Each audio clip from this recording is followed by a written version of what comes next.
اس کے بعد سورہ توبہ ہے. سورہ توبہ سے پہلے بسم اللہ نہیں ہے. بہت سے علماء بیان کرتے ہیں اس میں جنگ و جدال بہت ہے, بسم اللہ الرحمن الرحیم میں تو اللہ کی رحمت کا تذکرہ ہے, لیکن اصل وجہ پتہ ہے کیا ہے؟ جب سورہ انفال نازل ہوئی, پھر سورہ توبہ نازل ہوئی, تو نبی نے صحابی کو حکم دیا کہ سورہ توبہ کو سورہ انفال کے بعد رکھو قرآن میں. تو صحابی کو یہ معلوم نہیں تھا کہ یہ سورہ انفال کا حصہ ہے یا نئی صورت ہے, تو انہوں نے احتیاطاً بسم اللہ نہیں لکھی کہ اگر پتہ چل جائے گا نا نئی صورت ہے تو بسم اللہ لکھ دوں گا, اگر یہ ثابت نہیں ہوا کہ نئی صورت ہے تو نہیں لکھوں گا. سمجھتے ہو؟ کاتب وحی نے بسم اللہ نہیں لکھی. اب کمال دیکھو اللہ نے کیسی قرآن کی حفاظت کی ہے, بعد میں اس پر اجماع ہو گیا کہ یہ نئی صورت ہے, یہ سورہ انفال کا اینڈ نہیں ہے.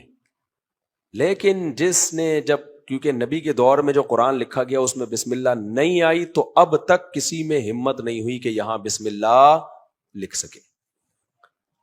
بعض ہوتی غلطیاں ہیں دیکھنے میں, لیکن وہ غلطی میں بڑی حکمت ہوتی ہے. ایسے ہی قرآن میں اور مثالیں ملتی ہیں کہ ایک لفظ لکھنا یوں چاہیے تھا کتابت کے قاعدے کی روح سے, لیکن لکھا نہیں گیا, وہ اب تک نہیں لکھا گیا. میں اس کی اکثر مثال دیتا ہوں.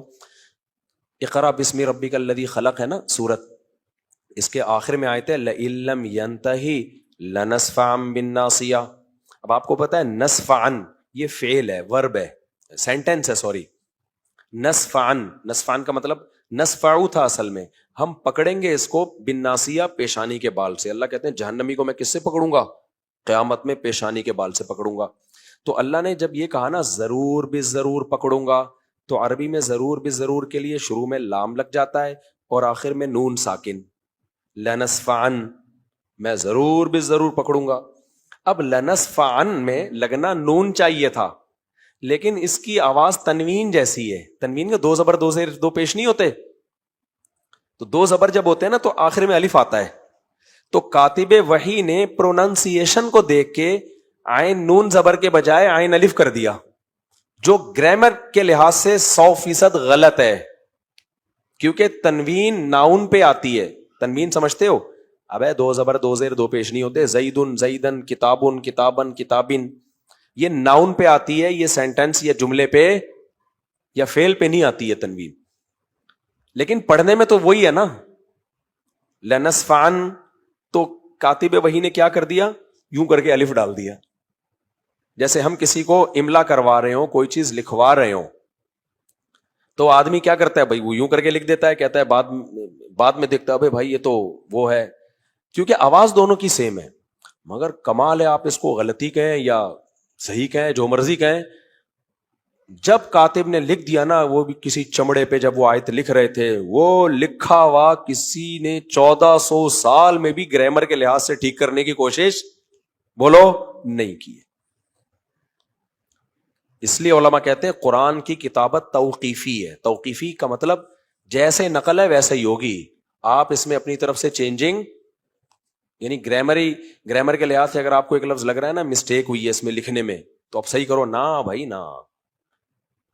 تبھی قرآن سن کے نہیں لکھا جا سکتا, پتہ ہے آپ کو, ہر زبان جو سن رہے لکھ دو آپ, لیکن قرآن کو پتہ ہے کیسے لکھا جائے گا؟ سن کے نہیں. سننے میں یہ ہو سکتا ہے کہ آپ جب شیئن لکھو تو شیئن میں 2 شوشے سین کے, ایک اضافی ہوتا ہے, اس کے بعد یا آتی ہے, اس کے بعد حمزہ کا شوشہ آئے گا, پھر الف آئے گا, ایسا ہی ہے نا.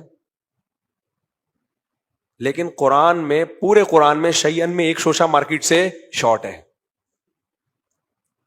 یعنی یا کے لیے جو شوشہ ہونا چاہیے وہ ہے ہی نہیں. اب ہم اس کو یا تو ہم یوں کر لیں گے شین کے 3 ہونے چاہیے 2 ہیں, یا کا ہے ہی نہیں, کچھ بھی آپ تعویل کر لو. لیکن کتابت کے لحاظ سے, آج کے لحاظ سے وہ غلط ہے, یعنی گرامر کے لحاظ. مگر یہ غلط ہمیں ظاہری لحاظ سے غلط ہے, لیکن اصل صحیح کیا ہے؟ یہی ہے. اللہ میاں نے کہا جیسے لکھ دیا قیامت تک اب کیا رہے گا, ویسے کا ویسے. اور آسان مثال دے کے بس آگے چلتا ہوں. اولائکا کا لفظ آپ نے سنا ہے نا قرآن میں جگہ جگہ, اولائکا. الف کے بعد کیا آ رہا ہوتا ہے؟ واو. کہتے ہیں لکھا جائے گا, پڑھا نہیں جائے گا. ابے جب پڑھا نہیں جا رہا تو لکھا کیوں جا رہا ہے بھائی؟ اصل میں پہلے اعراب نہیں تھے. اولائکا جو ہے نا, یہ الیکا سے فرق کرنے کے لیے, کیونکہ نقطے بھی نہیں تھے. الیکا اور اولائکا ایک جیسا لکھا جاتا تھا, تو عرب لوگ کیا کرتے تھے فرق کرنے کے لیے یہ تاکہ لوگ الائی کا نہ پڑھیں اس کو الائی کا پڑھیں, الف کے بعد واو لکھتے تھے, پڑھتے نہیں تھے کیونکہ پڑھیں گے تو اولائی کا بن جائے گا نا, غلط ہو جائے گا. تو بعد میں تو زبر زیر پیش لگ گئے لیکن وہ الائی کا آج تک چینج نہیں ہوا, صدیوں سے ایسے ہی. تو اللہ میاں نے نا غیر مسلموں کو دکھانے کے لیے کہ دیکھو یہاں اگر کوئی نقطہ بھی اضافی لگ گیا یا کمی ہو گئی نا, جو چمڑے پہ لکھا گیا ہے نبی کے دور میں اس لکھنے میں بھی کسی نے تبدیلی نہیں کی ہے, تو پروناؤنسیشن میں کیسے تبدیلی کی ہوگی؟ حالانکہ لکھنے والے کم تھے, سن کے یاد کرنے والے بہت زیادہ تھے. اور بہت ساری اس کی مثالیں. خیر ہم چلتے ہیں. ہاں بسم اللہ, تو یہ بسم اللہ اس لیے نہیں لکھی گئی ہے, اب اس کی حکمتیں پھر علماء بیان کرتے ہیں, شاید اللہ نے اس لیے چھڑوا دی ہو کہ جنگ و جدال ہے. اب اصل وجہ وہ ہے جو میں نے بتائی آپ. اس میں کتنا جہاد ہے بس چند آیتیں میں پڑھ لیتا ہوں.